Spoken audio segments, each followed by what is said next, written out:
안녕하세요. 미친국어입니다. 2021년에 나온 2022학년도 대비 수능 특강 현대소설 총모음한 전체 줄거리 및 요약 정리 ASMR 시작해 보겠습니다. 버스나 지하철, 학교나 학원을 오갈 때 틈틈이 들으시면 좋을 것 같고요. 단 한 번 들었으면 무조건 완독을 정주행을 해주시길 바랍니다. 그래야 효과가 있을 겁니다. 시작해 보겠습니다.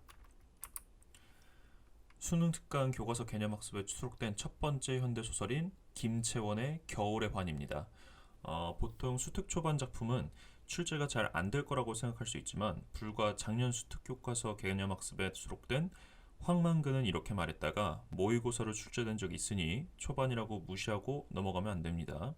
네, 전체 줄거리 알려드리겠습니다. 언젠가 당신은 제게 나이 들어가는 여자의 떨림을 한번 써보라고 말하셨습니다. 라는 문장을 시작으로 서술자는 43세 나이에 들어서 여성으로서의 자신의 존재를 자각하게 되었음을 고백합니다. 외할머니와 어머니에 대한 회상을 바탕으로 자신의 현재 생이 지니는 의미에 대한 질문을 던지면서 서술자는 과거에 이해하지 못했던 어머니 행동을 이해하고 이를 포용하게 됩니다. 이제 서술자는 자신에게 남은 것은 결핍된 것으로서가 아닌 베풀어야 할 것으로서의 사랑임을 깨닫습니다. 그녀가 말하는 따뜻한 밥상이라는 것도, 그리고 다시 만난 옛날 이웃 동무인 당신에 대한 애틋한 정도, 모두 이 사랑으로 연결됩니다. 마흔을 넘은 여자가 가질 수 있는 그 깊은 사랑이야말로 소설의 서두에서 말한 나이 들어가는 여자의 떨림의 실체라고 할 수 있을 것입니다. 굉장히 따뜻하죠. 그래서 이 소설은 1인칭 주인공 시점의 소설로 서술자인 나의 내면에 집중해서 읽어야 합니다. 편지 형식의 서술이며, 그렇다면 시험에서 서술상 특징으로 독백적 어조라는 선택지는 적절합니다. 또한 회상 후 반성의 형식이므로 성찰적 면모가 보이고 이는 수필의 특징과 유사하니 알아두시면 선택지를 빠르게 소거할 수 있겠습니다. 네, 등장인물을 좀 정리해 볼 건데요. 여기서 1인칭 주인공이니까 당연히 주인공은 나겠죠. 가혜라는 이름인데 서른들에 이혼하고 어머니와 단둘이 사는 43살의 중년 여인입니다. 지금껏 스스로를 여자로 자각하고 살지 못한 그녀는 자신이 어머니와 비슷한 운명에 처한 것에 대해 두려움을 갖고 있습니다. 그리고 당신이라는 인물이 나옵니다. 가해의 남자친구인 겸 A인데 가해와 3년째 사귀고 있습니다. 그녀의 편지에서 당신이라는 호칭으로 불리고 가해와 어릴 적 한 동네에서 살았습니다. 그래서 그 추억을 회상한 장면이 나오는데 혹시 비연계 파트로 나올 수도 있으니까 알아두시면 좋겠습니다. 그 다음에 어머니가 나오시죠. 교사 출신으로 첩에게 남편을 빼앗기고 화투로 소일하며 딸들을 키웁니다. 어머니의 불효를 문제 삼는 큰딸 가해와 말다툼을 벌입니다. 그리고 쓰러져서 현재 거동이 불편하신 상태입니다. 그 상태에서 편지를 쓴 겁니다. 그다음에 외할머니가 나오시는데요. 함경도 실향민 출신으로 여기서 말하는 실향민은 고향을 잃은 사람들을 말하고요. 남편의 첩살이로 타지에서 혼자 고생하며 자식들을 키웠습니다. 여기서도 외할머니도 첩에 관련한 이야기가 나오고요. 자, 영해가 나오고요. 가의 여동생입니다. 간호원으로 서독에 파견되어 나갔다가 독일인과 결혼해서 그곳에 삽니다. 이때는 1960, 70년대라서 서독에 파견되는 간호사 그 광부분들이 굉장히 많으셨습니다. 그 다음에 외삼촌이 나옵니다. 타양살이에 실패한 인물로 가해의 외할머니에게 행패를 일삼다가 6.25 전쟁 때 월북합니다. 그 다음에 남편도 나오고요. 결혼 예물, 아이 문제 등으로 가해와 갈등을 겪습니다. 이혼 후 미국으로 건너가 재혼해서 아이 낳고 잘 살고 있답니다. 그 다음에 순쟁이가 나오는데요. 가해 친척 아주머니인데 실향민 출신으로 망나니 아들을 따라 미국에 이민 갔다가 혼자서 돌아와 쓸쓸히 눈을 감습니다. 돌아가십니다. 실제로. 자, 그 다음에 아저씨가 나오는데요. 그냥 이름 없이 아저씨입니다. 여기서는. 그래서 가해 친척 아저씨인데 가해와 함께 외할머니 무덤에 성묘하러 갔다가 산불을 냅니다. 이 장면은 나오지 않을 것 같아서 네, 삽입은 안 했지만 아무튼 간에 EBS에 수록된 부분 잘 읽어두시길 바랍니다. 네, 그 다음에 이상의 날개입니다. 개인적으로 제가 정말 좋아하는 소설입니다. 박제가 되어버린 천재를 아시오? 라는 구절로 소설의 도입부를 여는데 이 도입부는 한국 문학사 올타임 넘버 원이라고 생각합니다. 2008학년도, 1995학년도 평가원 시험에 나왔으니 이번에 해도 출제될 확률이 꽤 있죠. 그래서 봉준호 감독의 영화 기생충과 메시지는 다르지만 소설 속 나가 아내한테 기생충 취급을 당한다는 점에서 뭔가 기생충 시나리오와 같이 나온다면 뭐 재밌는 문제가 될 거라고 생각합니다. 네, 이 작품은 이상의 대표작으로 현대인의 무의미한 삶과 자아 분열을 그려낸 최초의 심리 소설로 유명합니다. 이 소설에서 가장 인상적인 것은 나와 아내의 관계가 보통의 남녀 관계와는 달리 역전된 형태로 그려진다고는 점인데요. 아내에게 기생하고 있는 나의 유폐된 삶이 아내의 방과 나의 방이라는 공간적 분할과 차이를 통해 드러나고 있습니다. 또한 하루 종일 방 안에서 빈둥대다가 거리를 쏘다니고 티룸에 앉아 차를 마시는 나의 모습은 일제강점기를 살아가는 무기력한 지식인의 삶을 적나라하게 나타내는 것입니다. 그러나 나가 아내가 준 돈을 버리고 일종의 탈출의 성격을 지닌 외출을 하면서 자아의 정체성을 의미하는 날개가 돋기를 염원하는 것은 무의미한 삶의 도정에서 생의 의미 찾기를 포기하지 않았음을 드러내는 것입니다. 하지만 다른 견해로 본다면 주인공은 결국 투신 자살을 한 것이라는 해석도 있으니 알아두면 좋습니다. 실제로 열린 결말입니다. 그래서 전체 주거를 좀 알려드릴게요. 앞에서 서론이 좀 길었죠. 네, 시대는 1930년대 일제강점기였습니다. 나는 생활 능력이 없는 탓에 아내에게 의지하며 살아갑니다. 아까 용돈을 받는다고 제가 말씀드렸죠. 네, 나가 하는 일이란 아내가 없는 방 안에서 돋보기로 종이를 태우거나 아내의 화장품을 가지고 노는 장난 정도입니다. 무기력한 지식인이죠. 이처럼 무기력한 존재인 나는 아내의 내방객을 피해 길거리로 나서서 배회합니다. 그러던 어느 날 밤 이출에서 일찍 돌아온 나는 외출해서 일찍 돌아왔습니다. 아내가 손님과 벌이는 일을 보게 됩니다. 그러니까 손님과 지금 아내가 잠자리를 하고 있는 상황이었어요. 밤 외출로 인해 감기 기운이 있던 나는 아내가 사다 주는 약을 먹게 되는데 어느 날 그것이 아스피린이 아니라 수면제 일종인 아달린이라는 사실을 알게 됩니다. 다시 거리로 나선 나는 정오 사이렌이 울리는 시간에 지금은 박제가 되어버린 자신의 지난 날을 회상하며 날개가 다시 돋아오르고자 하는 소망을 합니다. 여기서 줄거리에서 조금 더 첨언을 드리자면 아까 제가 물리적 공간이 분리됐다고 했죠. 그래서 나의 방과 아내의 방이 각 방으로 쓰고 있습니다. 부부인데도 불구하고 그걸 통해서 나 자체가 애초에 집안에서 굉장히 수동적인 인물이다. 수동적인 인물은 곧 이 소설에서 박제돼 버린 천재 혹은 박제되어 버린 지식인, 그러니까 무기력한 지식인을 말해주는 소설이라고 요 정도만 알고 가셔도 충분합니다. 네, 그 다음에 이광수의 무정입니다. 굉장히 긴 소설입니다. 한 문장으로 요약하자면 이 작품은 1910년대 개화한 조선의 청춘 남녀들의 사랑을 소재로 하여 신교육과 자유연애로 대표되는 근대화의 의지나 계몽의식을 형성하고 있는 소설입니다. 특히 매우 보수적인 사회에서 젊은이들의 의식이 함양되어 신여성, 진취적인 젊은이 같은 이미지를 대중들에게 제시했다는 것만으로도 출제진들에게 매우 매력적인 소설입니다. 그러니까 출제될 확률이 높다는 말이죠. 네, 전체 줄거리 말씀드리겠습니다. 박영채는 신식학교를 운영하던 아버지와 오빠들이 감옥에 갇히고 집안이 몰락하자 부친을 부양하기 위해 기생이 됩니다. 경성학교 영어교사인 이형식은 미국 유학을 준비하는 김장로의 딸 선영에게 영어를 가르칩니다. 수업을 마치고 집에 돌아와 보니 영채가 와 있었는데 영채는 형식에게 그동안 있었던 비극을 말합니다. 형식은 정혼자인 영채에게 동정심을 느끼고 기녀 명부에서 빼려고 하나 1,000원이 없어서 머뭇거릴 수밖에 없었습니다.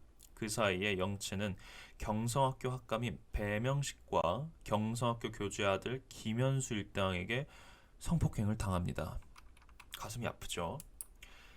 형식과 결혼하기 위해서 순결을 지켜야 했던 영채는 절망감에 대동강에서 빠져 죽으려고 유서를 남긴 채 기차를 탑니다. 한편 형식의 성실한 모습을 본 김장로 내외는 형식을 사위로 드릴 생각을 하고 출석하는 개신교의 목사를 통해 의사를 밝힙니다. 형식은 정혼자인 영체에 대한 의무감과 선영에 대한 사랑 사이에서 갈등하지만 죽은 영체를 위하여 무엇을 할 수 있느냐는 친구 신우선의 설득으로 선영과 약혼합니다. 그러니까 앞에서 계속 무슨 얘기인지 잘 이해 못했어도 선영과 약혼한다는 거 여기를 잘 알아두시면 좋겠습니다. 자, 다음으로는 기차 안에서 우연히 동경 유학생 김병욱을 만난 영채는 스스로 자신의 삶을 개척하라는 병욱의 설득으로 자살을 포기하고 병욱의 집인 황주에서 한 달간 지내면서 동경 유학을 준비합니다. 여기서부터 벌써 신여성의 모습이 딱 드러나는 겁니다. 그래서 아마도 만약에 출제가 된다면 이 부분이 출제가 되지 않을까 그런 생각을 하고 있습니다. 네, 그리고 일본 유학을 위해서 탄 기차에서 미국 유학을 가던 형식과 선영을 만나면서 이들의 관계는 갈등으로 삐걱거립니다. 기차는 삼랑진 수재 현장에서 4시간 연착하게 되는데 일행은 자선음악회를 열어 수재민 의연금을 모금합니다. 또한 토론을 통해서 민족을 위해 어떤 공부를 할 것인지에 대해서 생각까지 합니다. 네, 그래서 이 이광수의 무정은요, 제가 인물 정리를 좀 해드릴게요. 보시면요, 일단 이형식, 김선영, 김병욱, 박영채 이렇게 크게 네 인물로 구성되는데 만약에 지문에서 나온다면 이 네 인물 이외에도 나올 수는 있어요. 다른 인물이 나올 수 있는데 그래도 뼈대 구조는 이 네 인물로 돌아가기 때문에 굳이 다른 인물까지 공부하진 않으셔도 됩니다. 머리 터질 거예요. 자, 일단은 인물은 옆 그림과 같이 4명 정도만 정확히 알아두라고 제가 말씀드렸고요. 근데 여기서 이 삼각관계, 이형식, 김선영, 박영채의 삼각관계 꼭 알아두시길 바랍니다. 아까 이형식이 지금 약혼했다는 거를 잘 알아두라고 말씀드렸죠. 자, 이형식부터 설명해 드리겠습니다. 근대적 인간형이고 전형적인 지식인을 상징하고요. 김선영은 김장로의 딸, 그래서 김씨죠. 형식과 결혼을 하게 됩니다. 그 다음에 박영채, 박진사의 딸로 결국 형식과 결혼하지 못하게 됩니다. 하지만 소설 후반부에서 선영과 갈등 관계는 해소됩니다. 아까 수해 현장에서 모금하고 연주회 연다고 했죠. 거기서 이제 갈등 관계가 해소된다고 생각하시면 되고요. 자, 김병욱은 이름이 남자 같지만 여성입니다. 그래서 착각하기 쉬우니까 알아두세요. 김병욱은 여자 인물이고요. 영채가 자살을 그만두고 새로운 의식을 갖는데 큰 일조라는 신여성입니다. 그래서 아까 자살하러 가는 영채를 설득하는 장면이 신여성의 모습을 제시하는 부분이니까 교수님들이 좋아할 수 있다. 이런 말씀을 드렸고요. 네, 그 다음에 김유정의 떡입니다. 김유정 작가는 워낙 다들 잘 아시겠죠. 자, 이 작품은 1930년대 농촌을 배경으로 하며 전체적으로 부정적 현실을 나타내는 소설입니다. 애초에 현대 소설이 시대는 일제강점기인데 배경이 농촌이다? 높은 확률로 부정적 현실, 몰락 중인 농촌을 제시합니다. 특히 김유정 작가는 만무방, 동백꽃 등의 다른 대표적인 농촌 소설도 집필하였으니 평가원이 주목하는 작가입니다. 일제강점기의 농민의 비참한 삶과 각박한 사태가 주제이니 참고하고 읽으시면 쉬울 것입니다. 네, 전체 줄거리 알려드릴게요. 7살 난 오기의 부모는 한때 소장농이었으나 땅을 잃고 개똥네 집에 빌붙어 삽니다.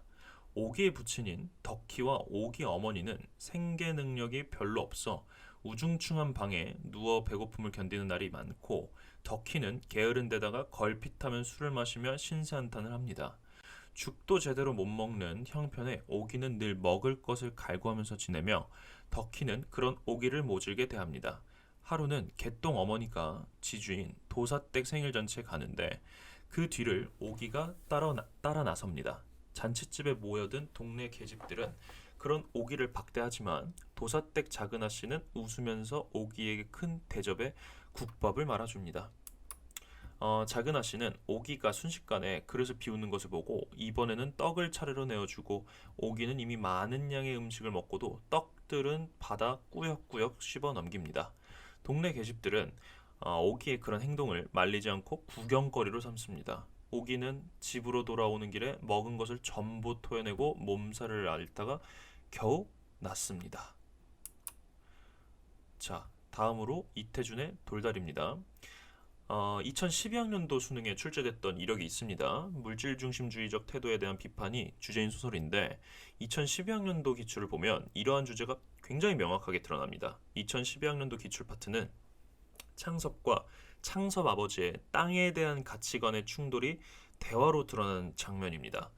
이 기출 파트가 올해 수특에도 동일하게 수록되었으니 수록 부분 이외의 전체적인 줄거리를 알아두는 게 좋을 것 같습니다. 네, 전체 줄거리 말씀드리겠습니다.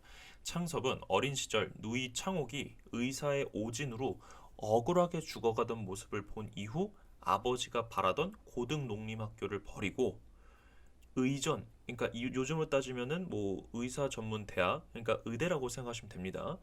의전에 입학한 사람으로 현재 서울에서 권위 있는 의사입니다. 그는 병원이 좁아 큰 건물로 이전하기로 하고 모자라는 돈은 시골의 농토를 팔아 해결하기로 계획하고 고향으로 내려옵니다. 사실상 아버지한테 땅 좀 팔아서 저한테 돈 좀 빌려주십시오. 이게 계획인 겁니다, 지금. 자, 창섭의 아버지는 금검하기로 소문이 난 인물입니다. 부지런히 일을 할 뿐만 아니라 논과 밭을 가꾸는데 모든 정성을 들이고 동네와 읍내 길까지 닦는 사람입니다. 굉장히 부지런하시죠? 창섭이 마을에 들어서자 아버지는 동네 사람들과 함께 장마에 떠내려간 돌다리를 고치고 있습니다. 그러니까 창섭 아버지는 그냥 마을 자체, 땅 자체에 애정이 굉장히 많으신 분이에요. 자, 창섭은 자신의 병원 확장 이전 계획을 설명하며 땅을 팔고 서울로 모두 올라가자는 제안을 합니다. 뭐 여기서 어머니는 굉장히 좋아하시는데 근데 아버지가 굉장히 반대하십니다. 아버지는 창섭의 제안을 단호히 거절하고 내친 김에 유언이라며 창섭의 증조할아버지 때부터 갖고 온 농토에 대한 마지막 부탁을 합니다. 즉 논을 농사 짓는 사람들에게 넘기는 것, 그들은 돈이 없으니 수년에 걸쳐 땅값을 받으라는 것입니다. 그러니까 땅을 팔되 농사 짓는 사람들에게 수년에 걸쳐서 할부로 땅을 팔라는 거죠. 이건 사실 그냥 거저주는 거예요. 네, 창섭은 자신의 세계와 아버지의 세계와의 결별을 체험하고 서울로 올라갑니다. 그러니까 사실 협상 결렬된 거죠. 네, 아버지는 다음날 새벽이 되자마자 고쳐놓은 돌다리로 나가 양치와 세수를 하고 돌다리를 늘 살펴보아야 하는 것이 하늘의 이침을 되새깁니다. 결국 이렇게 엔딩이 끝납니다. 사실 뭐 우리 세대 같은 경우에는 부모님이 재산 상속을 안 해주신다는 말과 똑같습니다. 뭐 서운할 수는 있는데 여기서 말하는 거는 물질주의적인 태도와 그다음에 농촌에서의 공동체 의식, 이 땅에 대한 애착 관계가 서로 대립된다는 이 포인트를 잡고 읽어나가시면 전혀 어렵지 않은 소설이 될 것입니다. 네, 다음으로 안수길의 제3인간형입니다. 시대는 6.25 전쟁 이후이며 지식인의 고뇌를 중점적으로 서술하는 소설입니다. 계속해서 말하지만 현대소설은 전반적으로 어두운 분위기가 기본이니까 이 소설 또한 무겁고 어두운 느낌이 다소 강합니다. 또한 소설 자체는 3인칭 전적 작가 시점이지만 부분적으로 1인칭 주인공 시점으로 전환되는 부분이 있습니다. 이에 유의하면서 읽으셔야 합니다.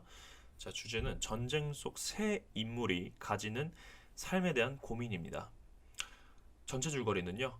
6.25 전쟁 전에 작가였던 석은 이 지식인입니다. 여기선 전쟁 후에 피란지인 부산에서 교사로 일하고 있습니다. 교직에 처음 들어왔을 때는 다시 글을 쓰기를 희망하였으나 현실에 치여 그러지 못합니다. 그러던 어느 날 전쟁 전 동료 작가였다가 전쟁 때 소식이 끊기고 온갖 소문만 모성할 뿐이던 친구 조은이 그를 찾아옵니다. 석은 조은이 타고 온 차에 동생이 요리를 먹으러 가고 술을 마시며 궁금했던 것들을 물었으나 조은은 종이 꾸러미를 꺼내며 미희에 대해 이야기합니다. 미희는 부유한 가정에서 자란 명랑한 성격의 문학 소녀로 조은을 따르던 사람입니다.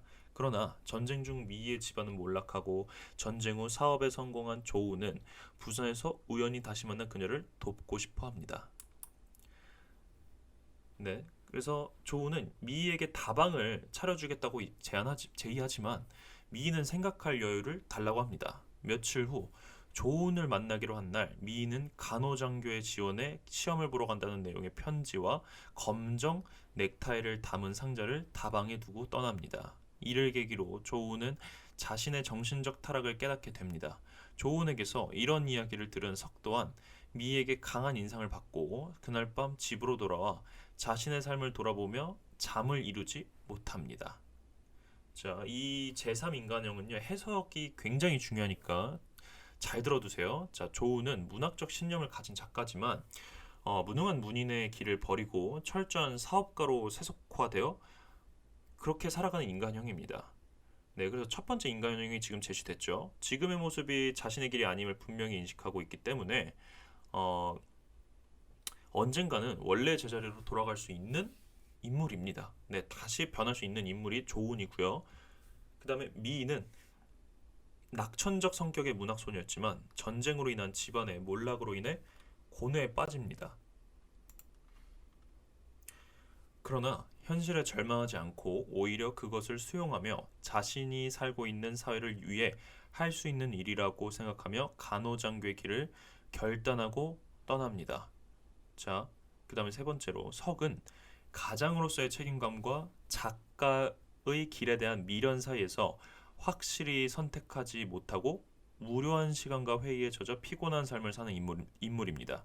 조은과 미인은 서로 반대 방향이기는 하지만 분명한 삶의 길을 선택한 데 반하여 석은 이러지도 저러지도 못하는 그야말로 제3인간형에 잠겨 있는 것입니다. 이런 모습의 석은 당대 지식인의 한 전형이라고도 할 수 있습니다. 그래서 이 제목 제3인간형 이퀄 석이라는 인물이라고 생각하시면 됩니다. 자, 그 다음에 손창섭의 비 오는 날입니다. 제3인간형과 동일한 시대 배경인 6.25 전쟁 속의 소설입니다. 네, 이 소설도 처음부터 끝까지 어두컴컴합니다. 엔딩 자체가 비극 그 자체니까 매우 우울해질 수 있는데요.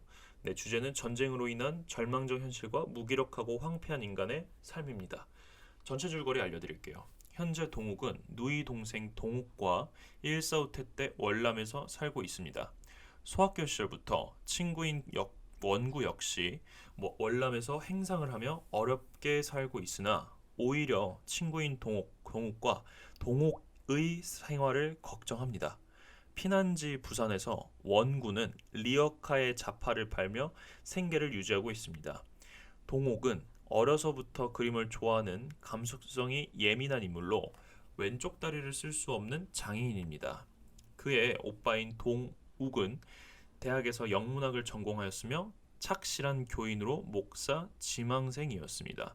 그러나 6.25라는 전쟁은 그들의 운명을 바꾸어 놓았습니다. 월남 이후 동욱은 미군 부대를 전전하면서 초상화를 주문받고 동욱은 집에서 초상화를 그리면서 생계를 간신히 꾸려나갑니다. 완전히 생활이 바뀌었죠. 그들은 낡은 집에 사는데 그들이 살고 있는 목조 건물에 대한 서술은 그들의 처지를 적나라하게 드러냅니다. 하지만 마냥 안 좋은 집이라고만 할 수는 없는 것이 동옥이 사람 많은 것을 싫어하기 때문에 인가에서 떨어져 있는 낡은 집에서 살고 있는 것입니다. 그래서 장마가 진 어느 날 원구가 동욱의 집을 방문했을 때 동옥만이 있었습니다. 그때 동옥은 원구를 반갑게 맞지 않고 냉대하게 대하였습니다. 그래서 원구는 돌아오다가 동욱을 만나 다시 집으로 들어갑니다. 지붕은 비가 새어 방 안에 양동이를 받쳐 놓았는데 동욱이 빗물이 가득한 것을 버리려다가 쏟고 말았습니다. 저런.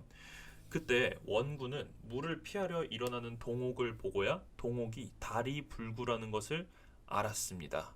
그 후 비오는 날이면 자주 그 집을 방문하였는데 점차 동욱이 원구를 대하는 태도가 좋아졌습니다. 그러던 어느 날 이후 동욱은 그의 유일한 생계인 초상화 작업마저 하지 못하게 됩니다. 이러한 사실을 안 동욱은 생계를 유지하지 못할 수도 있다는 불안감에 쌓입니다. 그래서 동욱이 너무 불안해하니 자주 찾아와 위로해주라는 부탁을 원구에게 합니다. 또한 여기서 중요한 점이 동욱의 자신의 여동생인 동옥에 대한 태도인데 동욱은 자신의 여동생을 보살펴야 한다는 책임감과 그녀가 자신의 짐으로 느껴진다는 분노가 동시에 소설에서 서술됩니다. 정말 가슴 아픈 현실이죠. 이러한 동욱의 양면적인 태도는 중요한 부분이니 꼭 알아두시길 바랍니다. 다시 비 오는 날 원군은 그들을 찾아가니 동옥이 그동안 모아둔 돈을 동옥이 주인 노파에게 빌려줬는데 주인 노파가 도망가 버렸다고 합니다.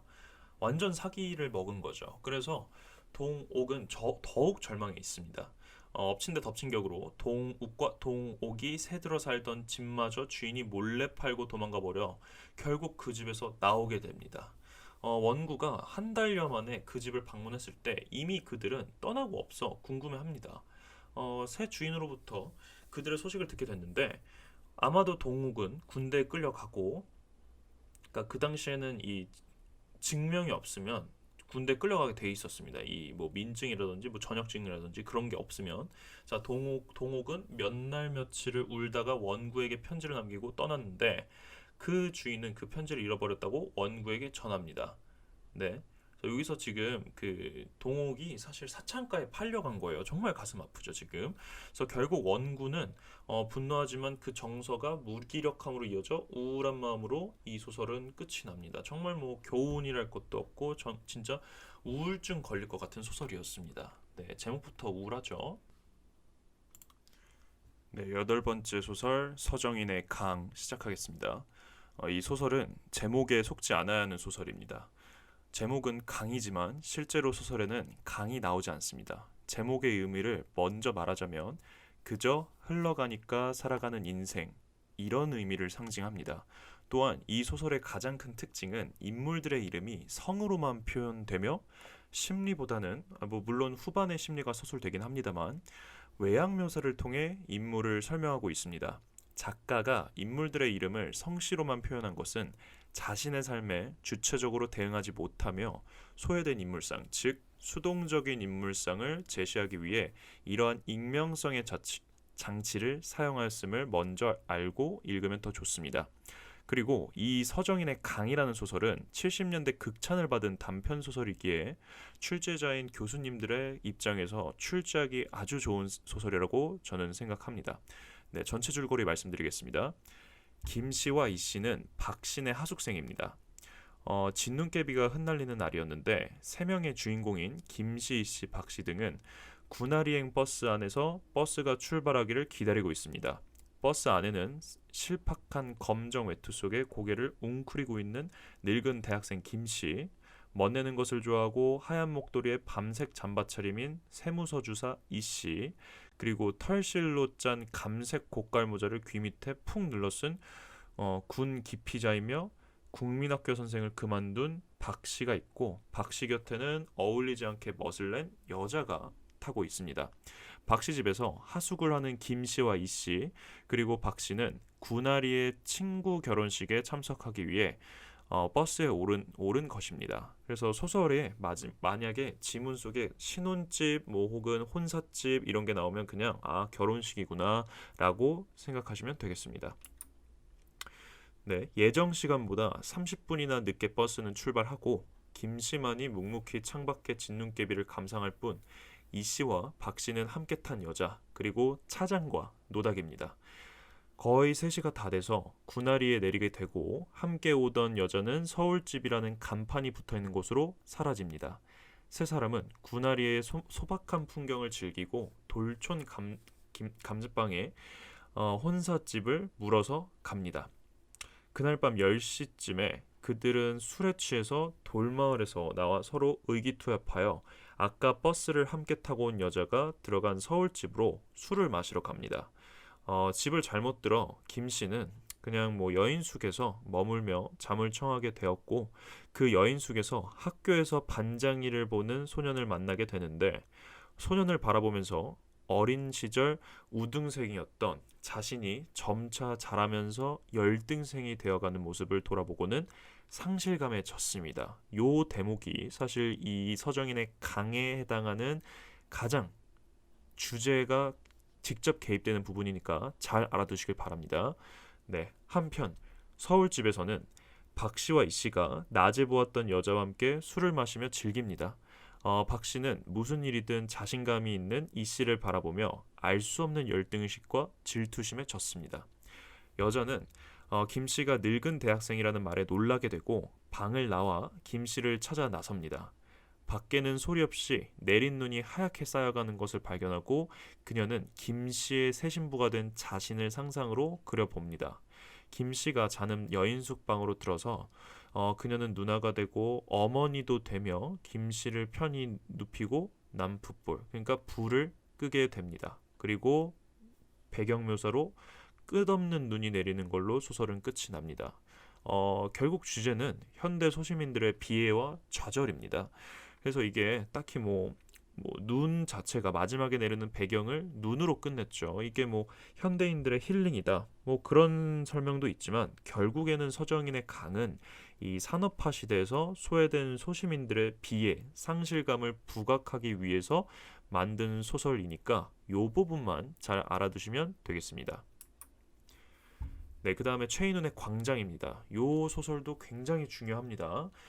이념 전쟁이었던 6.25 전쟁에 대해 거리를 두고 냉정하게 비판한 소설입니다. 그래서 이런 그 시점을 가진 소설이 없거든요. 그래서 교수님들은 이 최인훈의 광장을 굉장히 문학사적 의의가 있는 소설로 취급해서 기출된 그러니까 평가원에서 출제할 소설 중에 굉장히 우선순위가 높은 소설입니다.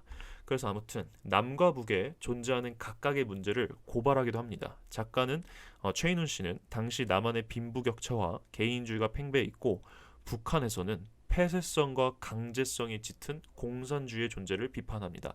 모두각의 인형이라고 생각하시면 되고요. 자, 전체 줄거리 말씀드리겠습니다. 이명주는 주인공입니다. 네, 이명주는 대학 철학과 학생으로 아버지의 친구 집에 얹혀 살고 있습니다. 그는 자기만의 밀실에 들어앉아 현실을 편협하게만 인식하고 있는 인물입니다. 그의 아버지는 북한에 살면서 대남 방송에 등장하기도 합니다. 이를 빌미로 이명주는 경찰서에 불려가 구타를 당하면서 아버지와 현재 어떤 연락이 있는가 조사를 당합니다. 왜냐하면 남한 입장에서는 그때 그 당시 어휘로 하면은 아버지가 빨갱이니까 아들도 의심스러운 정황이 있다고 생각했겠죠. 네, 그 다음으로 형사들은 그를 빨갱이로 몰아붙입니다. 이를 계기로 그는 남한의 현실에 환멸을 느끼고 월북합니다. 자, 이제 남한에서 북한으로 간 겁니다.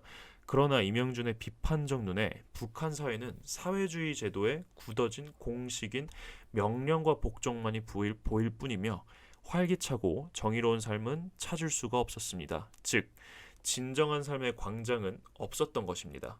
이후 6.25 전쟁에 인민군으로 참전한 이명주는 포로 수용소에 갇히게 됩니다. 그리고 정전협정에 따라 전쟁 포로들에게 남과 북 중 어디로 갈 것인지 선택하게 해주는 기회가 주어집니다.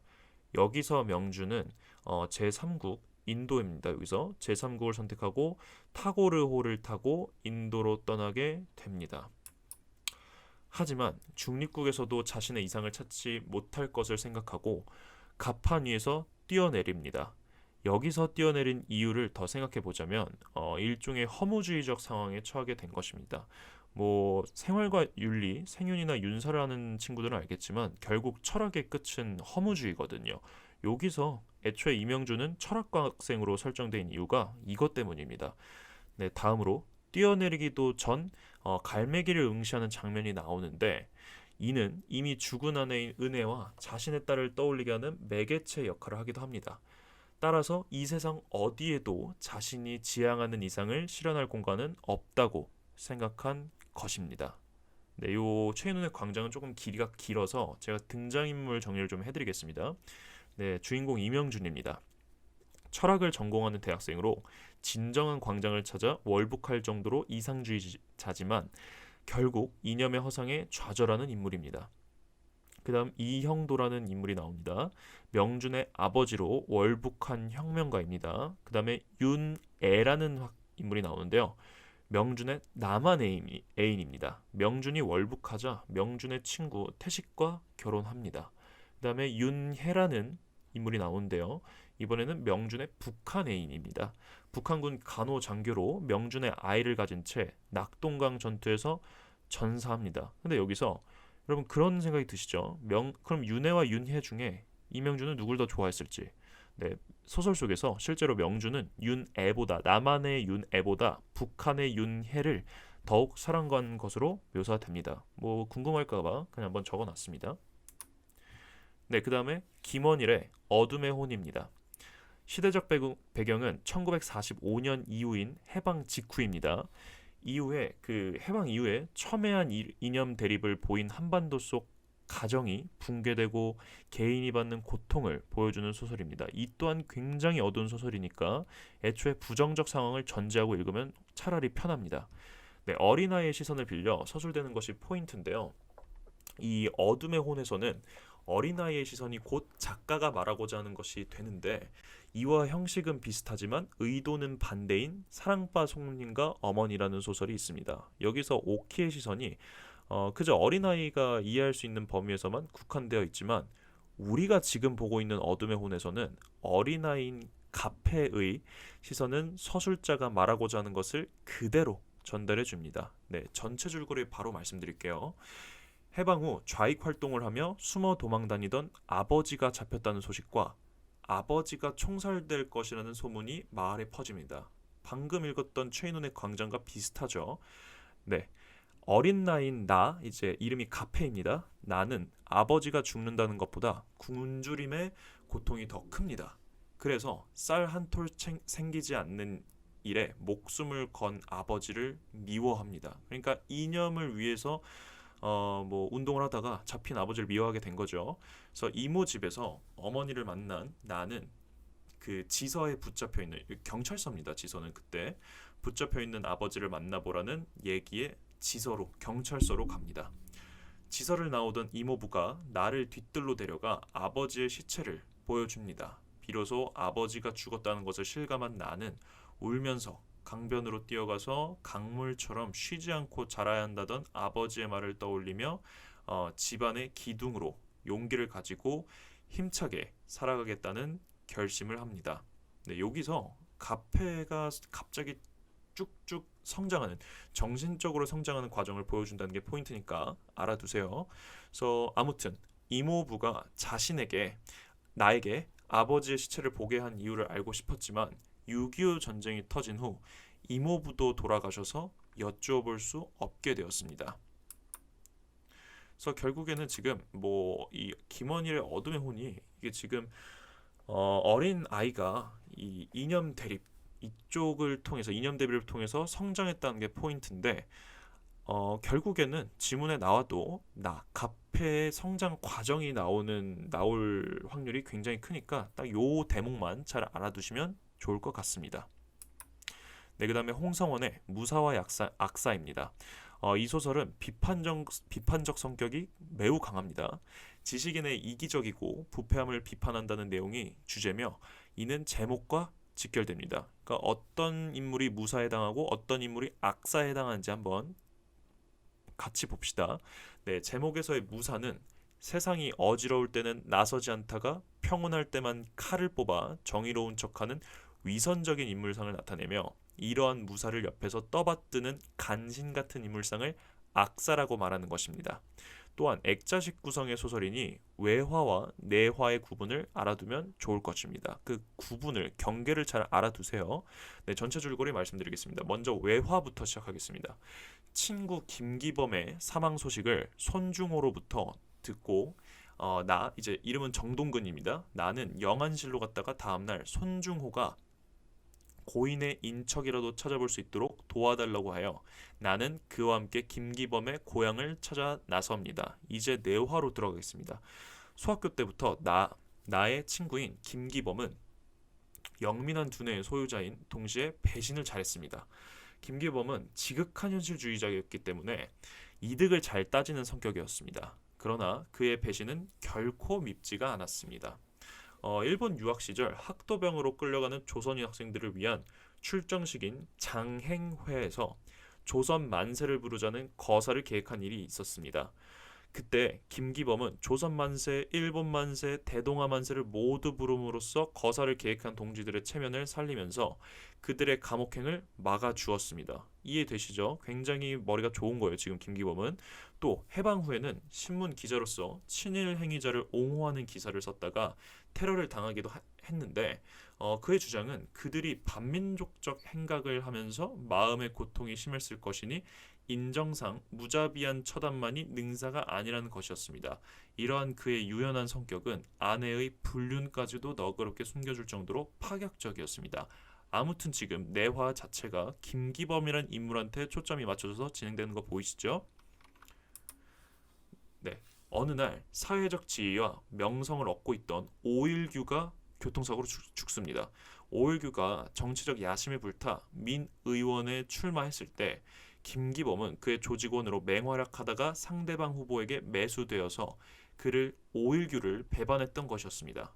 이 일로 오일규는 김기범과 절교했던 사이였습니다. 서로 손절 친 거죠. 그런데 지금 그의 장례식에 나타난 김기범은 다음과 같이 넋두리를 늘어놓습니다. 일규는 세상이 편안할 때면 칼을 뽑는 운 좋은 무사이고 나는 그 무사를 칭송하면서 살아가는 악사였습니다.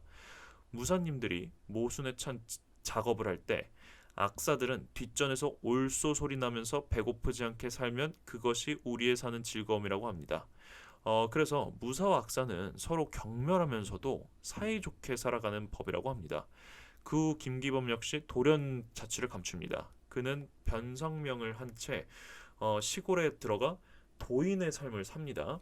10년 후 김기범 역시 교통사고로 사망한 것으로 내화가 마무리됩니다. 네, 그래서 이 소설 자체도 뭐 제목의 의미를 일단 두시고요. 아무튼간에 김기범이란 인물로 초점이 맞춰져 내화가 진행된다. 요 정도는 꼭 알고 수능장에 들어가시길 바랍니다. 네, 그다음 양귀자의 비 오는 날이면 가리봉동에 가야 한다입니다. 요거는 뭐 내신에서 워낙 많이 나온 작품이니까 네, 아시는 분은 뭐 좀 이제 복습용으로 들으시면 되겠습니다. 이 작품은 원미동 사람들 시리즈 중 하나인 단편 소설입니다. 이 작품은 도시 변두리에 사는 서민들의 삶을 통해 1980년대의 사회상을 사실적으로 묘사하고 있는 소설입니다. 그와 그의 아내가 나오는데 이들은 사람의 겉모습만 보고 판단하는 소시민적 면모가 보입니다. 또한 정직한 삶을 대표하는 인물이 나오는데 이러한 인물을 그가 보고 자신의 모습을 성찰하는 대목이 포인트입니다. 따라서 자본주의 사회에 있는 모든 소시민들에게 성찰을 촉구함과 동시에 소외된 계층의 인물에 대해 따뜻한 연민의 시선을 보내는 소설입니다. 네, 전체 줄거리 말씀드리겠습니다. 그는 원미동에 처음으로 자신의 집을 장만하여 이사를 합니다.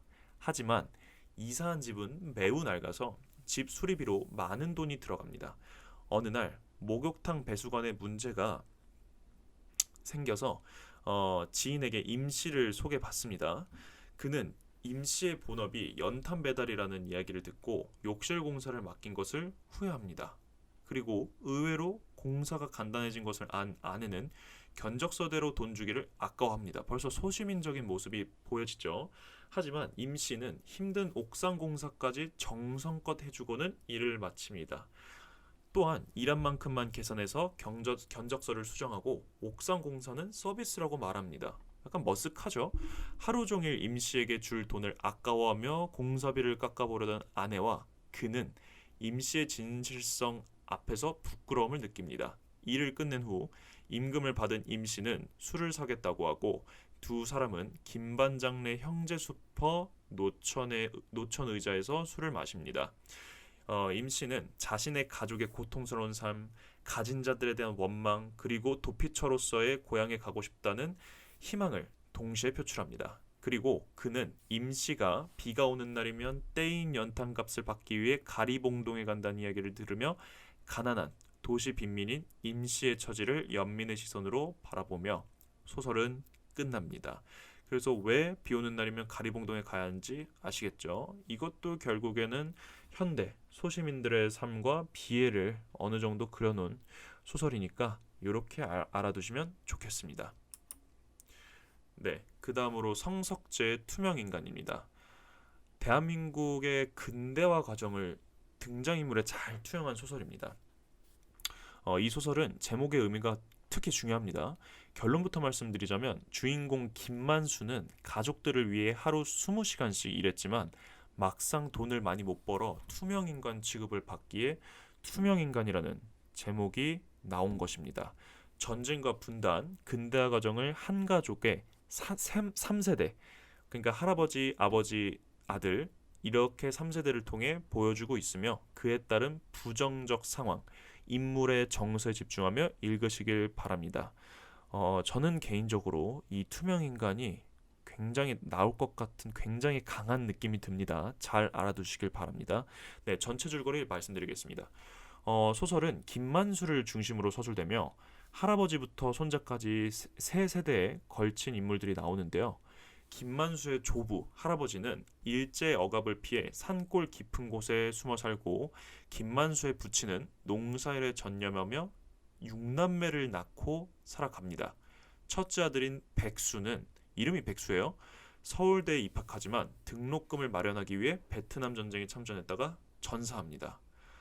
백수의 죽음으로 슬픔에 빠진 가족과 형제들의 생계를 책임지게 된 둘째 아들인 만수는 공업고등학교에 입학하여 기술을 배우고 큰딸인 금희는 사실상 셋째죠.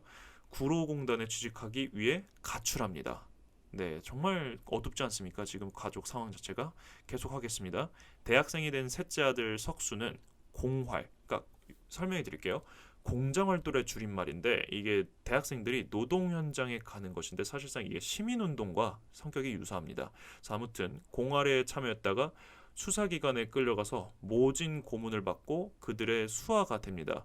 이렇게 여기서 아니 선생님 공활에 가담하면 왜 끌려가죠? 라고 생각하실 수 있는데 이게 사실 굉장히 좌익 쪽의 운동의 성격이 짙어서 그때 시대상으로 치면은 사실상 빨갱이라고 불릴 만한 그런 그 운동을 한 겁니다. 이 소설에서도 그렇게 나와 있고 그래서 아무튼 간에 수사기관에 가서 고문을 받고 그들의 앞잡이가 되는 겁니다. 지금. 네, 계속하겠습니다. 서울 생활 도중 연탄가스 사고로 인해 둘째 딸은 바보가 되고 네, 이게 산소가 부족해서 이제 뇌 자체가 완전 망가져 버린 거죠. 그래서 자동차 부품 회사에 취직한 만수는 바보가 된 둘째 누나를 돌보며 살아갑니다. 또한 만수는 종적을 감춘 석수의 아들을 맡아 키우고 막내 여동생의 결혼 자금과 살림집을 마련해주고 식당을 차릴 수 있게 도와줍니다. 정말 힘들었겠죠. 네, 한편 만수가 다니던 회사가 부도가 납니다. 만수는 회사를 살리기 위해 공장을 불법 점거하게 되고 결국 손해배상 소송을 당해 큰 빚을 지게 됩니다. 만수는 새벽부터 밤늦게까지 쉬지 않고 돈을 벌어 빚을 갚다가 투명 인간이 되는 듯 합니다. 결국에는 만수는 자신의 삶은 없고 돈을 계속 벌고 벌어다 주는 그런 기계 같은 인생, 자신이 자신의 삶의 주체가 되지 못하는 그런 투명 인간 같은 신세로 이렇게 끝나는 그런 소설입니다. 굉장히 어둡죠. 네, 등장인물이 많아서 다시 한번 정리해 드리도록 하겠습니다. 네, 김용식은 만수의 할아버지입니다. 독립운동에 참여했다가 집안이 몰락하여 산골 개운리로 야반도주하게 되고요. 김충현은 네, 공부를 멀리하고 농사에 전념하며 살아가면서요. 산골에 살 수밖에 없는 아버지의 사정을 알고 원망합니다. 그래서 김충현은 사실 만수의 아버지죠. 네, 계속 가겠습니다. 이제 만수가 나옵니다. 둘째 아들인데 허약하게 태어났지만 농사일을 잘합니다. 백수가 죽은 후 첫째였죠. 백수가 죽은 후 서울에 정착하는 과정에서 온갖 어려움을 겪으면서도 형제들과 석수가 버린 자식을 돌보며 살아가다 결국 투명인간과 같은 처지가 됩니다. 주인공인 거 아시겠죠? 그다음에 뭐 백수는 아까 베트남전에서 전사했고요. 금희는 첫째 딸로 백수가 죽은 후에 서울로 와서 공장에서 번 돈으로 동생들을 보살피며 살다가 연탄가스에 중독되어 명희 대신에 치료를 받게 되어 살아납니다. 그럼 이제 명희는 둘째 딸인데 백수가 죽은 후에 공장을 다니면서 공부를 열심히 하다가 연탄가스에 중독되어 병원으로 갔지만 하나밖에 없는 고압 산소 치료 탱크에 언니 금희가 먼저 치료받게 되면서 치료를 제대로 받지 못해 평생 바보가 돼서 살아갑니다. 뇌가 완전히 망가져 버렸다고 했죠. 네, 석수는 막내 아들로 욕심이 많고 악착 같은 성격으로 대학까지 들어가지만 공활운동에 참여했다가 고문을 받고 수사기관의 앞잡이가 된다고 말씀드렸고요. 그다음에 오키는 막내딸로 백수가 죽은 후에 오빠, 언니들을 따라 서울에 와서 살게 됩니다. 그래서 결국엔 만수의 도움으로 식당을 차려 잘 살아가게 됩니다. 네, 다음으로 순이 삼촌입니다. 현기영 씨의 소설이고요. 이 작품은 제주도 4.3 사건을 소재로 한 작품으로 제주도의 무고한 주민들을 국군이 혹은 경찰들이 학살한 실화를 바탕으로 두었습니다. 이 작품의 제목이 순이 삼촌인데 성별은 여자인 것을 먼저 알아야 이해가 쉽습니다. 네, 소설 속에서도 순이 삼촌은 과거 4.3 사건에서 살아남은 인물로 나옵니다. 하지만 몸만 살아있지만 4.3 사건 이후 정신적으로는 죽음보다 못한 삶을 살고 있음을 상징하는 인물입니다. 또한 소설의 구조는 액자식 구조이며 내화와 외화 구분을 확실히 해두어야 읽기가 편합니다. 따라서 순이 삼촌의 존재 자체가 4.3 사건을 증빙하는 상징이라고 생각하면 되고 이 상징성을 보여준 곳이 내화입니다. 아시겠죠? 자, 전체 줄거리 말씀드리겠습니다. 서울의 큰 회사에 부장 자리에 있는 나는 8년 만에 할아버지의 제사에 참여하러 비행기로 고향 제주도 서촌으로 갑니다.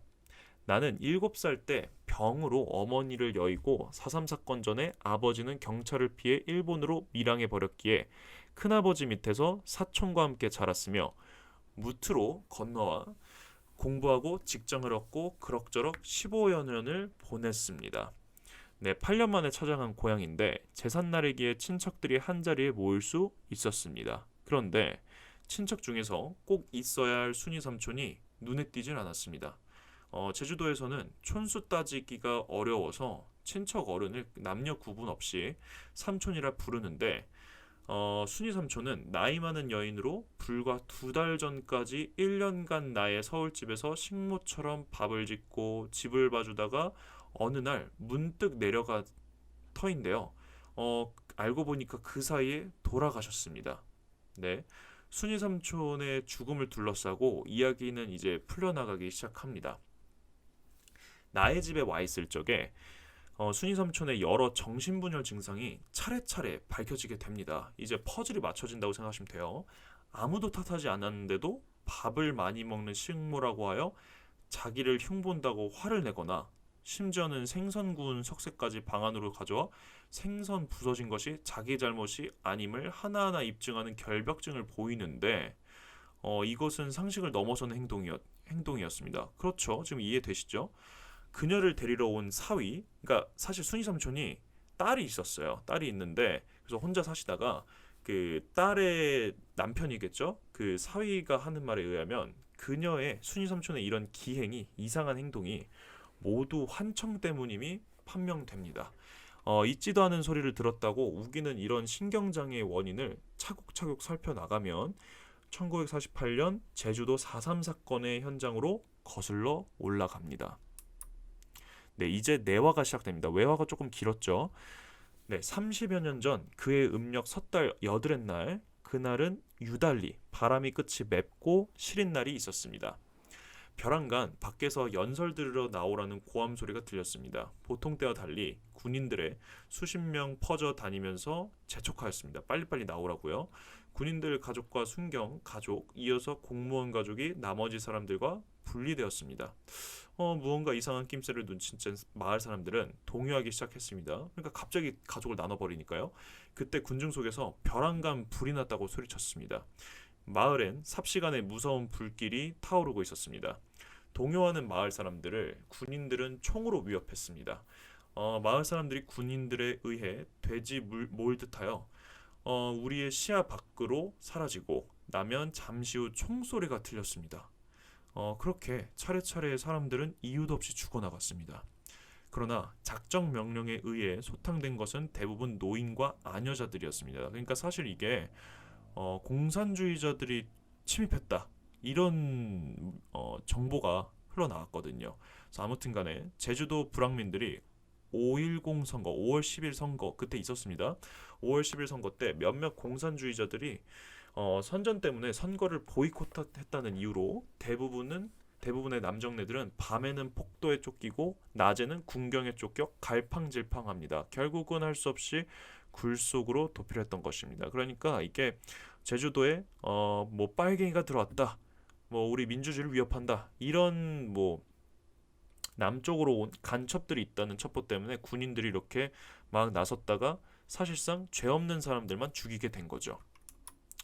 그래서 순일 삼촌도 행방을 알 수 없는 남편 때문에 도피자들 틈에 끼어 있다가 우리 할머니에게 맡겨두었던 오누이 자식을 데리러 내려왔다가 그만 화를 당한 것입니다.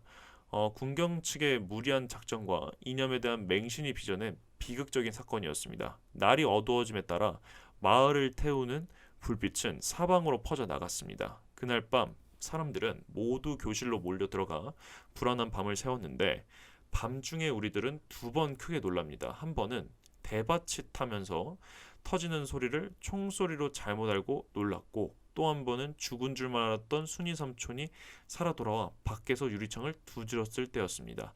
삼촌은 총살을 당하기 전에 기절을 한 상태여서 다행히도 살아서 돌아온 것이었습니다.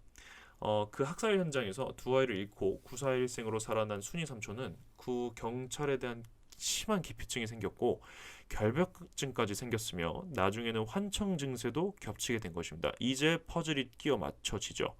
그래서 그 누구보다도 순이 삼촌만큼 그날의 상처가 깊은 사람은 없었습니다.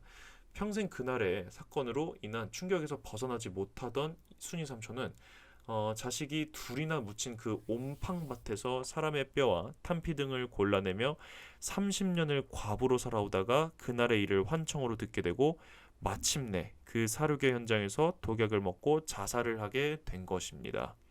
네, 나는 마을 사람들이 30년이 지나고도 그 일을 고발하지 못하는 그것은 섣불리 들고 나왔다간 빨갱이로 몰릴 것을 두려워하기 때문이라고 생각합니다. 한 달 전에 자살한 순이 삼촌의 삶은 이미 30여 년 전의 시간 속에서 정지해버린 유예된 죽음이었다고 생각하면서 이 소설은 끝납니다. 그래서 사실상 순이 삼촌은 몸은 살아있었지만 30년 동안 사실상 정신은 죽어있다. 요런 메시지가 이 순이 삼촌의 아주 중요한 대목입니다. 네, 다음으로 이호철의 나상입니다. 앞서 말한 순이 삼촌과 동일하게 액자식 구조를 취하는데요. 나라는 인물이 철로부터 전쟁 포로가 된 형제 이야기를 듣습니다. 네, 그 형제의 이야기가 내화이며 사실 내화 속 형제 중 동생이 철이라는 인물이고 형이 전쟁 속에서 어떻게 죽었는지 얘기하는 것이 내화의 핵심입니다. 그리고 형을 싫어하던 동생, 그러니까 이게 철이죠. 형에 대한 인식이 점차 긍정적으로 바뀌어가는 과정이 이 소설의 핵심이니 꼭 알아두시면 좋겠습니다. 네, 전체 줄거리 말씀드릴게요. 어느 여름 저녁에 철과 나는 베란다 위에 앉아 있습니다. 철은 나에게 다음과 같은 이야기를 들려주었습니다. 이제 여기서부터 내화입니다. 형은 27살, 동생은 22살이었는데 형은 모자란 편이었습니다. 그러니까 약간 자폐 증상이 있다고 생각하시면 돼요. 아버지는 형을 단념하였고 어머니는 형을 불쌍하게 여겼으며 동생은 형을 무심하게 대했습니다. 거의 진짜 관심 자체가 없었어요. 그래서 6.25 전쟁이 일어나서 형제는 군인이 되었는데 끌려갔겠죠, 당연히. 둘 다 각각 적군에게 잡혀 후방으로 인계돼 가다가 둘이 우연찮게 만났습니다. 형은 울음을 터뜨렸고 이제 보고 싶었으니까 울음을 터뜨렸겠죠. 동생은 형을 외면했습니다. 그래서 자폐 증상이 있는 형이 약간 부끄러웠던 거예요, 동생 입장에서는. 그래서 아무튼 밤에 일행이 잠들 무렵 형은 울다가 그치고 동생에게 이야기를 하지만 동생은 이에 대해 침묵으로 일관합니다. 다음날 밤에 형은 자기에게 화를 냈던 경비병으로부터 사과의 의미로 수수밥덩이, 그러니까 그냥 밥 한 덩이에요. 수수밥덩이를 얻어와 동생과 나누어 먹고, 굉장히 착하죠 형이. 히득거리며 이야기를 했지만 동생은 역시 말이 없었습니다. 그 뒤로 형은 계속 그 경비로부터 밥덩이를 얻어와 동생과 나누어 먹습니다. 여기서 경비병은 꽤 착한 편에 속하는 거예요. 그래서 아무튼 밥을 얻어오지 못하는 날이면 그 다음 날은 밥덩이를 모두 동생에게 주었습니다. 동생은 여전히 말이 없었습니다. 네, 이렇게 며칠이 지나는 사이에 동생은 형을 보며 즐거움을 느끼게 됩니다. 어느 날 밤 동생은 형에게 내일은 세수나 좀 하자고 말했습니다. 다음 날부터 형이 세수하자고 계속 짓거려 어느 날 일행 모두가 활기차게 세수를 하였습니다. 하지만 그날 밤 형은 흐느끼며 그간 동생이 밥을 다 먹었을 때 자기는 굶었다며 화를 냈습니다. 동생은 이런 형을 보며 눈물을 흘립니다. 그러니까 미안했으니까 그랬겠죠. 네, 그 다음에 원산에 다다르자 경비병이 사나운 패들로 바꿨습니다. 아까는 좀 착한 경비병이었는데 이제 완전히 못된 경비병으로 되는 거예요. 네, 그날 밤 형은 알던 경비병이 떠나가서 울음을 터뜨렸고 이런 형을 보며 동생도 소리 없이 죽여 흐느껴 울고 있었습니다. 어느 날 밤 형은 동생에게 다리에 담증이 있다고 말하자 동생은 눈물을 흘렸습니다. 이를 보고 형도 같이 울음을 터뜨렸습니다. 이튿날 형의 걸음걸이는 절름거렸고 시간이 지날수록 형의 걸음은 더 절름거렸습니다. 이제 형은 동생의 귀에다가 입을 대고 짓거리지 않았으며 동생이 울어도 왜 우냐고 화를 내지 않고 같이 울음을 터뜨리지도 않았습니다. 약간 형이 바뀌었죠, 그렇죠? 그래서 동생은 이러한 형의 모습을 보고 더욱더 서러워졌습니다. 당연히 정말 전쟁에서도 쾌활했던 형인데 얼마나 아프면 이렇게 형이 쾌활해지지 못할까? 이런 것 때문에 미안함과 서러움이 겹쳐서 운 거겠죠. 자, 그 다음에 한방눈이 내리는 어느 날 밤 형은 불현듯 동생에게 무슨 일이 생겨도 자신을 형으로 여기지 말고 모른 척하라고 하였습니다. 동생은 형이 짓거릴 소리를 대신하고 울었지만 형은 굳은 표정을 지을 뿐이었습니다. 이튿날 형은 길을 가다가 털썩 주저앉고 말았습니다. 뒤에선 경비병이 총을 휘둘러 쏘았습니다. 결국 형은 죽게 됩니다. 자, 여기까지 내와의 이야기고요. 네, 철의 이야기는 여기까지이며 철은 나에게 형과 동생 중 누가 더 둔감하냐고 물었습니다. 나는 여기서 이 내화를 듣는 게 사실상 나였어요. 나는 얼떨떨했습니다. 그래서 철은 이야기 속에서 동생이 본인이었음을 밝히고 씁쓸한 미소를 지었습니다. 네, 그래서 이렇게 끝나는 거고요. 사실 뭐 유교의 비극 이런 게 주제인데 아무튼간에 지금 동생과 형 그 사이의 사이가 점점 가까워진다는 거 요것만 좀 알아두시면 전혀 어려울 거 없겠습니다. 네, 다음으로 권여선의 이모입니다. 사회적으로 희생된 여성의 삶을 조명하는 작품입니다. 제목에서 말하는 이모는 윤경호에 대해 말하는 것입니다. 그러니까 그 이모의 성함이 윤경호입니다. 혹은 뭐 시 이모님이라고 불리기도 하고요. 네, 20대부터 쉰 중반까지 가족을 부양하느라 결혼도 못하고 신용 불량자로 살아온 그녀의 삶을 그린 소설인 만큼 주인공의 처절했던 삶을 그려보면 좋을 것 같습니다. 그러니까 이런 삶을 얼마나 힘들었을까 이런 생각을 하면서 읽으면 좋을 것 같습니다. 네, 전체 줄거리 말씀드릴게요. 나는 시어머니와 함께 췌장암에 걸린 시 이모님, 그러니까 그 윤경호 씨죠. 시 이모님을 만나게 되고 시 이모님의 제안으로 정기적으로 시 이모님 댁에 방문하여 그녀의 이야기를 듣습니다. 시 이모님은 결혼도 하지 않은 채 남아선호 사상을 지닌 그녀의 어머니와 사고만 치는 남동생을 뒷바라지하는데 자신의 삶을 모두 소진했습니다. 남동생의 도박빚을 갚는데 지쳐서 어느 날 가족과 연락을 끊고 잠적하여 자신의 삶을 찾고자 합니다.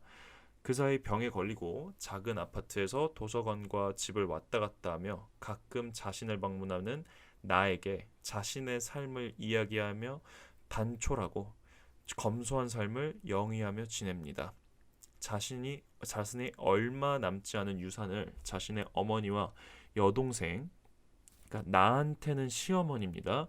그 다음에 조카, 나와 태우에 해당하고요. 그래서 균등하게 분배하여 상속하고 숨을 거둔 시 이모님의 삶에 나는 연민을 느끼고 그녀의 이야기를 자신의 남편에게 해주어야 한다고 생각합니다. 굉장히 짧은 소설이면서 네, 이 여성에 대한 정말 이 시대 때, 이 당시 시대에 여성의 인권이 정말 거의 없었죠. 저 시대 때. 그래서 그러한 생각을 많이 하게 되는 그런 작품이니까 요것도 문학사적인 의의가 있으니까요. 알아두시면 좋을 것 같습니다. 네, 그 다음에 임철우의 사평역입니다. 시대 배경을 이해하면 아주 쉬운 작품입니다. 시대는 1970에서 80년대 한국이며 급격한 도시와 산업화로 인해 빈부격차가 심화되며 빈곤계층이 생기면서 사회적 약자에 해당하는 계층이 뚜렷해집니다. 이에 따라 사평역에서 등장하는 인물들은 사회에서 소외된 사람들이라고 생각하면 됩니다. 곽재구의 사평역에서를 재구성한 소설이기에 인물에 대한 연민의 시선을 가지고 감상하면 쉬울 것입니다. 네, 전체 줄거리 말씀드리겠습니다. 시골 간이역 대합실에 몇 사람이 기차를 기다리고 있습니다. 그들은 난로에 몸을 녹이며 각자의 삶을 떠올립니다. 대합실에 모인 사람들의 사연은 매우 다양합니다. 병이 난 아버지와 함께 읍내병원에 가려는 농부, 6.25 전쟁 후 감옥에서 함께 지냈던 동료의 부탁으로 그의 노모를 찾았던 중년 사내, 가난한 집안의 희망이지만 시위를 주동하다 제적된 대학생, 자신의 식당에서 돈을 훔쳐 달아난 직원, 그러니까 이 사평댁이라고 말을 하더라고요. 그 소설에서는 그 직원을 찾으러 왔다가 오히려 돕고 돌아가는 서울 여자, 술집에서 일하는 춘심 등이 생각에 잠겨 열차를 기다리고 있습니다. 이들은 가벼운 대화를 나누다가 침묵합니다. 그들은 각자의 사연을 가슴에 품은 채 톱밥난로의 불빛을 바라봅니다. 곧 기차가 도착하고 대합실에는 이제 그 미친 여자가 한 분이 있었어요. 거기 항상 있던 그 미친 여자가 한 명이 홀로 남아 있는데 역장은 난로를 태울 톱밥을 챙기러 사무실로 갑니다. 굉장히 마지막 쪽이 따뜻했죠. 굉장히 따뜻해서 다시 한번 말씀드리지만 이 소설에 나오는 인물들은 이 인물들도 그 사회 계층에서 약자에 해당하는 사람들이죠. 그래서 이 소외된 사람들에 대한 연민의 감정을 느끼게 하는 것이 이 작가 임철우 씨의 의도니까요. 여러분들은 연민의 감정으로 이 등장인물들을 읽으면서 생각하시면 됩니다. 네, 채만식의 치숙입니다. 채만식의 대표적인 풍자 소설입니다. N수생 친구들은 작년 채만식의 미스터방을 기억할 텐데요. 비슷합니다. 네, 제목 자체의 의미가 굉장히 중요한데 바보 같은 아저씨라는 뜻입니다. 여기서 서술의 대상인 아저씨는 엘리트면서 친일을 멀리하는 모범적 인물입니다. 하지만 나는 이런 아저씨를 바보 같다고 여깁니다. 이런 서술자를 멍청한 서술자 혹은 신빙성 없는 서술자라고 하는데 사랑방 손님과 어머니에서 오키가 가장 대표적인 예시입니다. 따라서 우리는 바보 같은 아저씨를 모범적 인물로 보아야 하고 이러한 아저씨를 비판하는 나에 대해 아이러니함을 느끼는 것이 포인트입니다. 네, 전체 줄거리 말씀드릴게요. 굉장히 짧습니다. 나는 일본인이 운영하는 상점의 직원으로 친일적 태도를 바탕으로 개인적 성공을 꿈꿉니다. 이런 나의 시각에서 대학까지 나와 사회주의 운동을 하다 감옥살이를 하고 지금은 폐병으로 고생하는 아저씨는 무능하고 어리석다고 생각합니다. 나와 아저씨는 나의 계획, 세상 물정 등을 주제로 대화를 나누고 대화가 어긋날수록 나는 아저씨의 삶이 쓸모없다고 폄하합니다. 여기서 대화가 조금 긴데요. 어쨌든 간에 대화에 어떤 내용이 나오든 아무튼 간에 나는 친을 하지 않는 것 자체가 바보 같다고 생각하고 오히려 이 제목 치숙에 해당하는 아저씨는 우리한테는 모범적인 인물이라는 것을 알면서 읽으면 어차피 대화 내용은 자연스럽게 해결되니까요. 이 치숙의 의미만 좀 잘 알고 가시면 좋겠습니다. 네, 그 다음에 이문구의 우리 동네 황씨입니다. 우리 동네 시리즈의 단편 소설 중 하나인데요. 이 시리즈는 황씨, 김씨, 이씨, 최씨, 정씨, 유씨, 강씨, 장씨, 조씨로 총 9명의 등장인물로 이루어집니다. 이번에 수록된 우리 동네 황씨의 원제목은 의학 세우는 사연입니다. 농촌에서 일어나는 급격한 산업화의 문제와 인물들의 갈등을 그려낸 소설입니다. 황씨가 공동체 의식을 잃어가고 속물적으로 변하는 모습이 아주 중요한 포인트니까 꼭 알아두시길 바랍니다. 네, 전체 줄거리 말씀드릴게요. 황씨는 넓은 땅을 가지고 소작을 붙이며 이자 없이는 돈을 빌려주지 않고 단위 조합을 이용하여 새우젓, 황새기젓 등을 팔아 이윤을 남기는 사람입니다. 그러니까 정말 돈에 미친 사람을 생각하시면 돼요. 하루는 마을에서 수재민을 돕기 위해 섬금 600원 이상 혹은 쌀 2대 그리고 구호품을 걷기로 의견을 모았으나 황 씨는 구호품 대신 입던 속옷을 섬금으로는 시세를 따져 쌀 2대 값에 해당하는 돈만 냅니다. 정말 얌체죠. 그래서 평소 황 씨에 대해 못마땅해 하던 마을 사람들은 황 씨의 이런 행동에 화가 나 황 씨의 속옷을 바지랑대에 매달아 마을 입구에 내겁니다. 수치풀이죠 거의. 그래서 선풍기와 텔레비전만 끌어안고 있는 가족들과 언쟁을 벌이며 김 씨는 송충이 퇴치 야간 작업에 나가기 위해 술안주를 준비해 집을 나서고 동구 앞에 내걸린 속옷을 보며 그것을 내걸었던 일을 떠올립니다. 나방을 잡으러 온 마을 사람들은 관에서 배급한 타이어를 태워 솔나방을 유인하며 잡는데 면의 계장과 서기는 타이어를 빼돌리는지 확인하러 옵니다. 면의 계장은 자신에게 황선주가 단위 조합을 이용하여 물건을 팔아먹기 위해 아는 사촌 동생에게 연주를 대달라고 청해 왔다고 말합니다. 이때 황 씨가 오토바이를 끌고 나타납니다. 마을 사람들은 수제 구호품을 낸 속옷을 가지고 황 씨를 조롱하며 평소 품었던 불만을 이야기합니다. 황 씨는 자신의 행동을 변호하며 언쟁을 벌이는 중에 이장은 결론처럼 황 씨의 그간 행동을 지적하고 분노를 표출하면서도 한 마을 사람이니 포용할 뜻을 밝히며 싸움을 중지합니다. 그러니까 결국에는 이 농촌에서의 사람들 간의 갈등이 주된 포인트고요. 황 씨는 처음부터 끝까지 악역으로 나오니까 그 점만 잘 알아두시고 나머지는 지문에 충실하게 대입해서 읽으면 아주 좋을 것입니다. 그래서 제가 조금 더 플러스 알파에 대한 내용을 드릴게요. 아까 말씀드렸듯이 우리 동네가 총 9명의 인물로 9개의 단편으로 이루어졌다고 했는데요. 그 와중에 그나마 나오기가 좋은 게 김씨, 이씨, 최씨에 대한 얘기입니다. 자, 그래서 이게 간접 연가가 될 수도 있으니 전체적인 줄거리만 간략하게 알아두세요. 네, 전체 줄거리 말씀드리겠습니다. 우리 동네 김씨는요, 민방위 교육을 풍자적으로 그린 내용입니다. 김씨는 가뭄이 들자 남의 저수지물을 양수기로 퍼올리다가 한전 직원과 저수지 감시원에게 동시에 들켜 곤경에 빠집니다. 그런데 사태는 의외로 반전되어 한전 직원과 저수지 감시원의 싸움으로 번졌다가 민방위 교육이 열리는 바람에 흐지부지 됩니다. 아무튼 김 씨는 민방위 교육장에서도 생각 없이 부면장의 말에 사사건건 토를 달아 교육장을 웃음바다로 만들어 버립니다. 사실상 당시 정부의 사회제도를 비판하고 풍자한 소설이라고 생각하시면 되겠습니다. 네, 그 다음에 우리 동네 이씨입니다.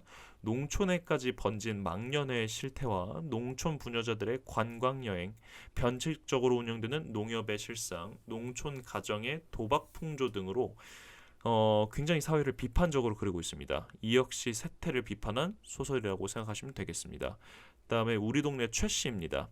소장농인 최씨를 통해 토지 소유 문제를 심각하게 제기하는 한편 도시인들의 사냥 공해와 농민 자녀들이 관련된 노사 문제를 다루었습니다. 최씨의 맏딸과 친구 영순의 이야기를 통해서 공장 노동자의 문제가 농민의 삶과도 직결된 문제임을 이야기하는 소설입니다. 네, 그 다음에 공선옥의 한데서 울다입니다.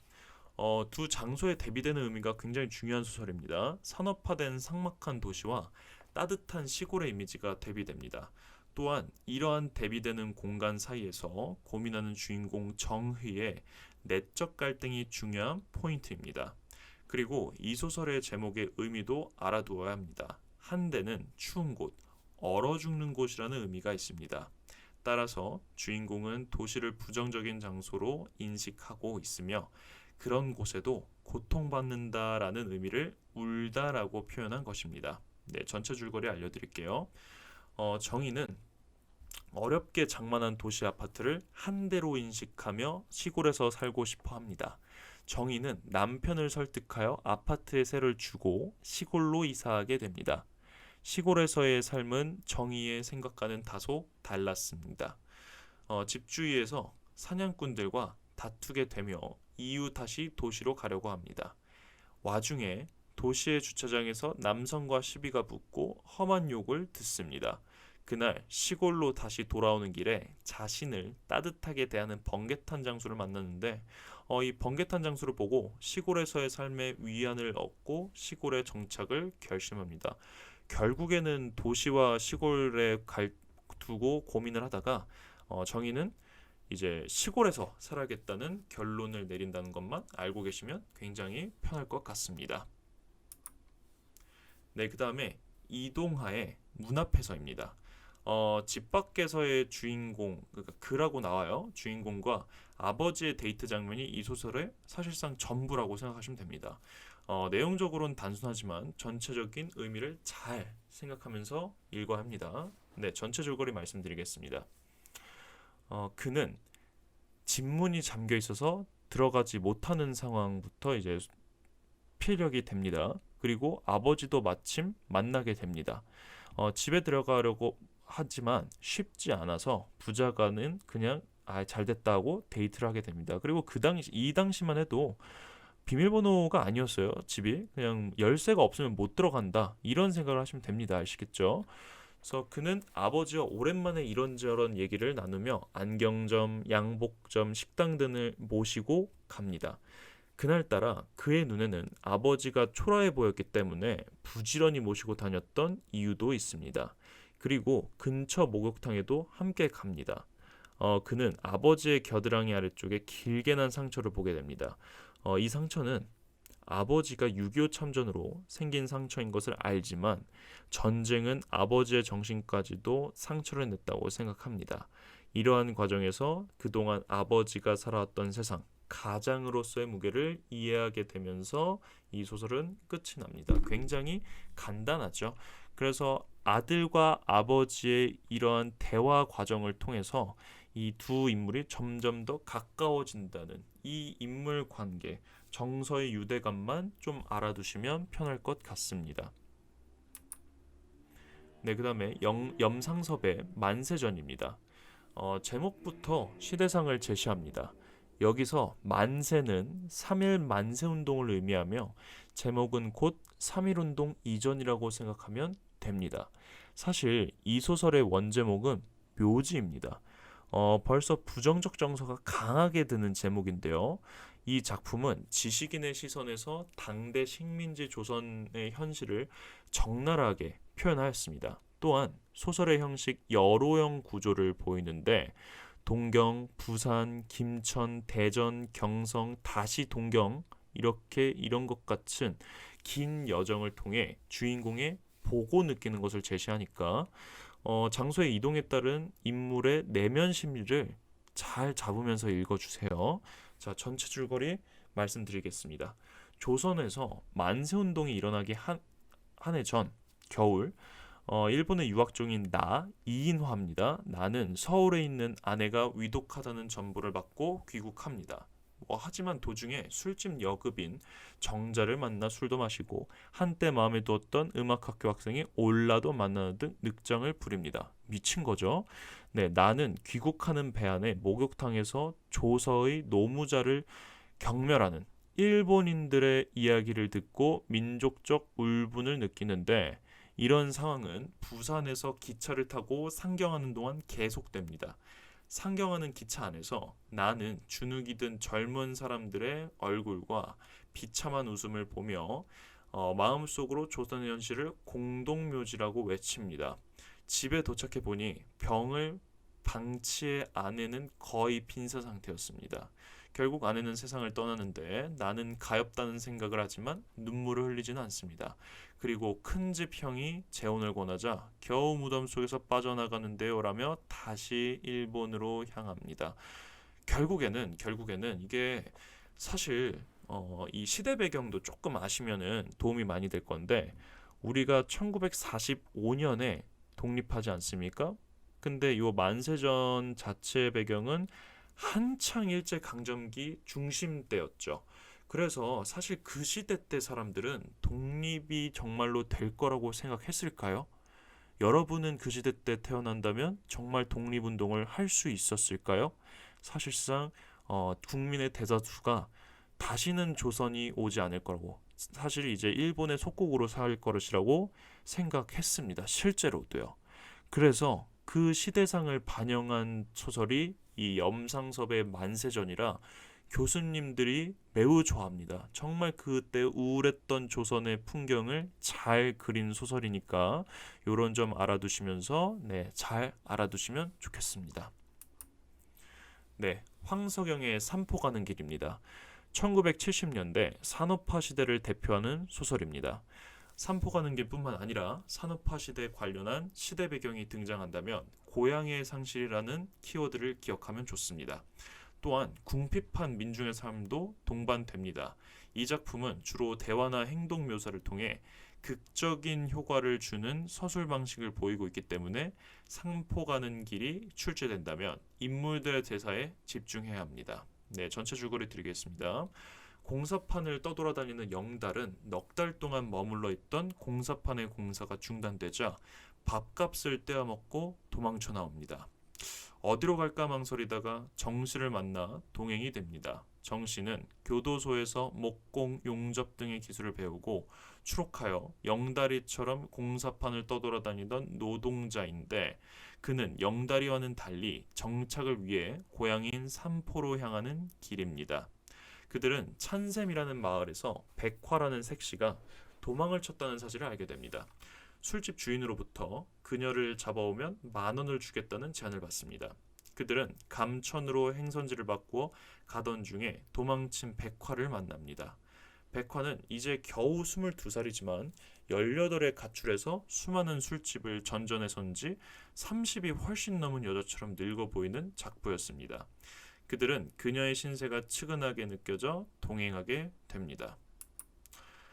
그들은 눈이 쌓인 산골길을 함께 가다가 길가의 폐가에 들어가 잠시 목을 녹입니다. 백화는 영달에게 호감을 느껴 그것을 표현하지만 영달은 무뚝뚝하게 응답니다. 머쓱했겠죠, 굉장히. 그들은 다시 길을 나섭니다. 눈길을 걷다가 백화가 발을 다쳐 걷지 못하게 되자 영달이 백화를 업습니다. 7시쯤에 감천읍내에 드디어 도착하게 됩니다.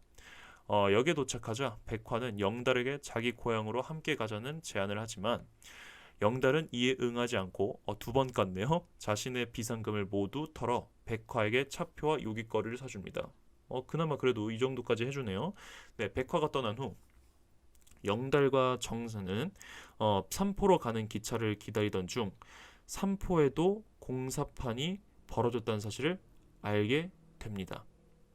그래서 영달이는 일자리가 생겨 반가웠지만 정씨는 발걸음이 내키지 않습니다. 마음의 정처를 잃어버렸다는 생각 때문이었습니다. 그러니까 사실상 고향을 잃어버린 거죠. 그리고 영달과 정씨는 입장이 바뀐 것입니다. 기차는 눈발에 날리는 어두운 들판을 향하여 달려갑니다.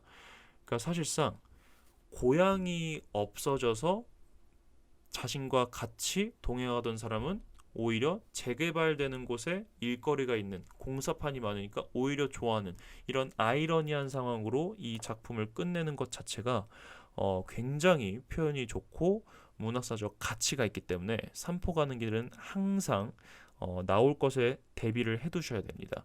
그래서 여기까지 우리 수능 특강 현대소설 정리 마쳤고요. 다음은 이제 현대시, 고전시가, 그다음에 극수필로 찾아뵙겠습니다. 여러분 고생하셨습니다. 감사합니다.